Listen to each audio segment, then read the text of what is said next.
Mark Smith, I think, of Simpsonville, South Carolina, he says. Ah, well, let us get on to the story. The Three Musketeers, by my friend Alexandre Dumas. Chapter the last, Epilogue. La Rochelle, deprived of the assistance of the English fleet and of the diversion promised by Buckingham, surrendered after a siege of a year. On the 28th of October, 1628, the capitulation was signed. The king made his entrance into Paris on the 23rd of December of the same year. He was received in triumph, as if he came from conquering an enemy and not Frenchmen. He entered by the Faubourg Saint-Jacques, under verdant arches. D'Artagnan took possession of his command.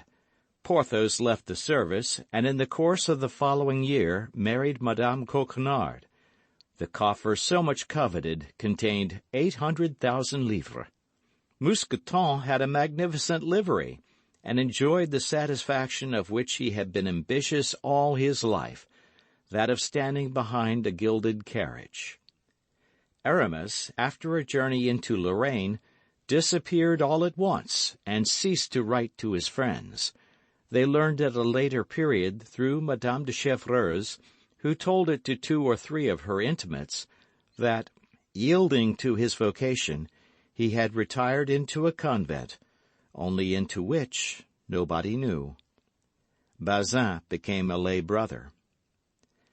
Athos remained a musketeer under the command of D'Artagnan till the year 1633, at which period, after a journey he made to Touraine, he also quit the service, under the pretext of having inherited a small property in Roussillon. Grimaud followed Athos.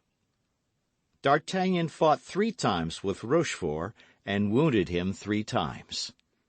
"I shall probably kill you the 4th," said he to him, holding out his hand to assist him to rise. "It is much better, both for you and for me, to stop where we are," answered the wounded man. "Morbleu, I am more your friend than you think, for after our very first encounter I could, by saying a word to the cardinal, have had your throat cut." They this time embraced heartily, and without retaining any malice. Planchet obtained from Rochefort the rank of sergeant in the Piedmont regiment. Monsieur Bonacieux lived on very quietly, wholly ignorant of what had become of his wife, and caring very little about it. One day he had the imprudence to recall himself to the memory of the cardinal.